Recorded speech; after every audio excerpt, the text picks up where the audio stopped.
Bonjour à vous et bienvenue dans cette vidéo Trio Colo.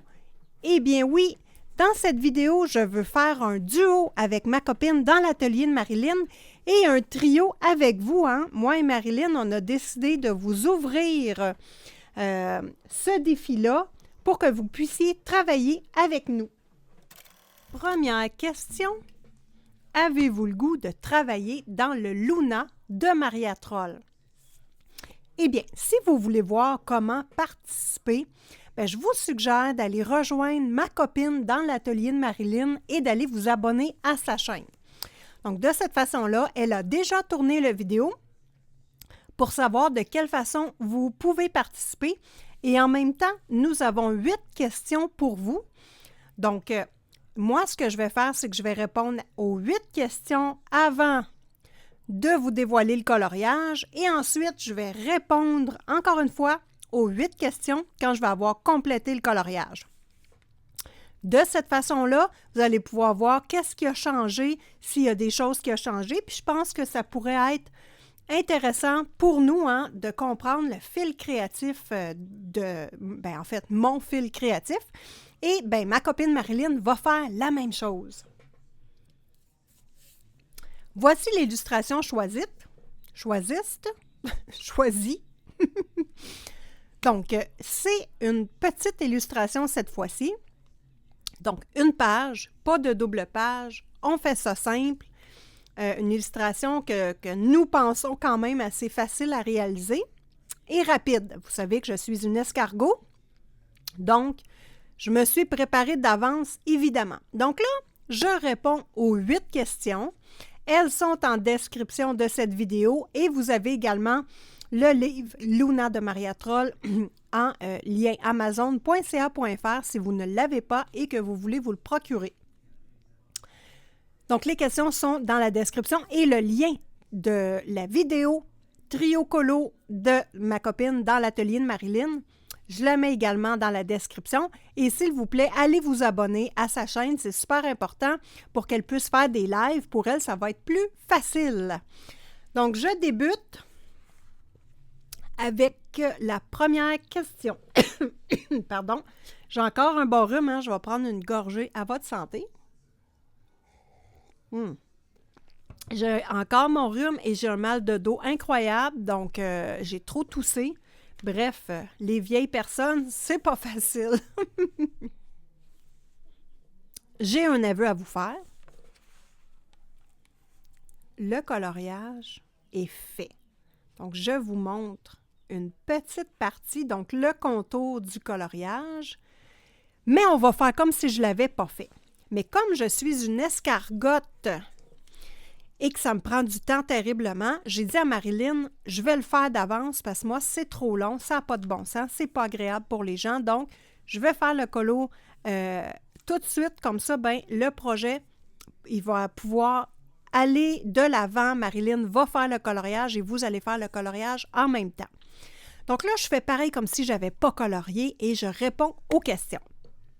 Donc, vraiment, je me mets dans l'esprit avant de le colorier. Je m'en rappelle très bien. Je n'aurai pas de difficulté à répondre aux questions. Et ça va être intéressant parce que je vais avoir comment dire, quand je vais reprendre et je vais vous présenter le coloriage, je vais vraiment avoir des choses intéressantes parce que ça change. L'idée qu'on a de départ, ça change quand nous travaillons le coloriage. Donc, j'y vais. Question 1. Je regarde l'illustration. Qu'est-ce qu'il me vient à l'esprit? Moi, c'est un Patronus de Harry Potter. C'est ça qui me vient à l'esprit. La licorne, je la vois comme ça. Question 2. Est-ce que tu veux représenter une ambiance, une idée, une palette de couleurs? Donc, moi, ce que je veux représenter dans mon coloriage, c'est la magie. J'aimerais ça vraiment que la vedette, ce soit la licorne et créer vraiment un halo lumineux autour parce que c'est un petit peu ce que j'aimerais faire comme ambiance. Question 3.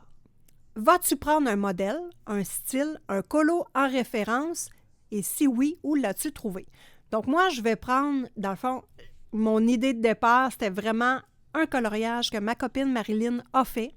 Je l'ai vu sur Instagram et c'est un Patronus avec un cerf. Elle avait fait un cerf. Si je le trouve, je vais vous le montrer. Donc, moi, ce que j'ai fait, c'est que je suis allée de mémoire. Donc, je ne suis pas retournée voir son coloriage, mais je m'en suis inspirée. Donc, ça va être intéressant de voir si c'est une bonne idée ou pas quand je vais vous dévoiler mon colo.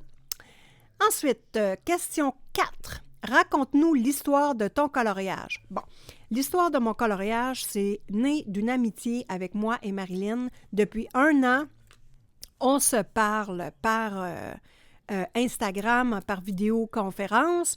Elle m'a beaucoup aidé à démarrer ma chaîne YouTube parce que j'étais mal programmée. Bon, elle m'a aidé là-dedans. Ensuite, on fait des échanges d'idées. Moi, je suis contente d'aller voir toutes ses vidéos. Je trouve qu'elle a une belle patte. Elle travaille super bien. Les visages, une partie que j'ai un petit peu de difficulté à faire. Donc, puis j'ai le goût de faire des duos avec des copines. J'ai pas beaucoup le temps. Donc, je me suis dit, avec ma copine Marilyn, on a déjà un YT Colo, donc sur le hashtag YT Colo, c'était le chat de Magical Dawn. On veut en faire plus et on veut que vous participiez avec nous, évidemment. Donc, le livre Luna, je n'avais pas fait de colo à l'intérieur, donc c'était vraiment ce que je voulais faire et mon fil créatif. Tout de suite, quand j'ai vu l'illustration, j'ai repensé au cerf de ma copine Marilyn et c'est ça qui a été mon fil créatif. Ensuite, question 5. As-tu des objectifs, même minimes, avant de commencer le coloriage? Bon, mon objectif, c'est d'avoir un objet qui représente un fantôme avec une belle réflexion lumineuse, une ambiance magique, et je mets une difficulté, c'est d'utiliser un matériel que j'ai de la difficulté à utiliser, c'est les petits crayons Crayola qui ressemblent à des gélatos. Donc ça, c'était mon objectif. Ça en fait quand même beaucoup d'objectifs, mais pour mon colo, c'était les objectifs que je voulais faire. Oui, il y a toujours des objectifs en arrière de mes coloriages. Qu'est-ce que tu veux? Je suis comme l'âne, j'ai besoin de la carotte pour avancer. C'est pas de ma faute. Bon. Quelle couleur envisages-tu d'utiliser et pourquoi? Ben voilà les couleurs. Hop! Parce que j'aime le noir, j'aime le violet, et c'était dans ces palettes de couleurs-là que j'avais le goût de travailler parce que c'est mes couleurs favorites. Ensuite, y a-t-il... Ah oui, question 7. Y a-t-il quelque chose dans le colo qui va te poser problème ou que tu penses qu'il va te poser problème? Ben moi, au départ, je ne crois pas que je vais avoir de problème à nulle part. Attendez de voir la prochaine vidéo, parce que cette question-là, je vais en avoir long à dire, parce que ce que je pense, c'est pas du tout ce qui est arrivé. J'ai eu des problèmes monstres. Je vous en reparle dans la prochaine vidéo sur ce trio colo dans le Luna. Question 8. Quel matériel vas-tu utiliser et pourquoi? Donc, moi, le matériel, c'est vraiment un matériel gras aquarellable qui ressemble au gelato. Pourquoi? Bien, pour m'habituer, parce que c'est quelque chose que je ne suis pas habituée d'utiliser. J'ai de la difficulté, donc j'ai le goût de me pratiquer. Donc, voilà les 8 réponses. Alors, ce que je vous invite à faire, c'est à vous abonner à ma chaîne Simone Collard si ce n'est pas déjà fait. Activez évidemment la petite cloche et si vous aimez mes vidéos, bien, mettez-moi un petit pouce, ça ne coûte rien et moi, c'est grandement apprécié et ça l'aide le référencement sur YouTube. Seconde chose que je vous propose, c'est vraiment d'aller voir la chaîne de ma copine dans l'atelier de Marilyn. Allez visionner sa vidéo. Elle vous explique le comment faire pour participer. Et d'ailleurs, elle a une petite nouveauté. Elle veut présenter nos coloriages sur sa chaîne. Donc, on envoie nos colos sur sa boîte courriel. Elle vous explique tout ça dans sa vidéo. Donc, sur ça, je vous reviens rapidement. Pas dans 6 mois, parce qu'il est fait. Oui! Donc, je vous reviens rapidement sur la suite de notre trio colo et à vos crayons. 1, 2, 3, c'est parti. On colorie ensemble. Donc, bon colo à tous et à une prochaine vidéo!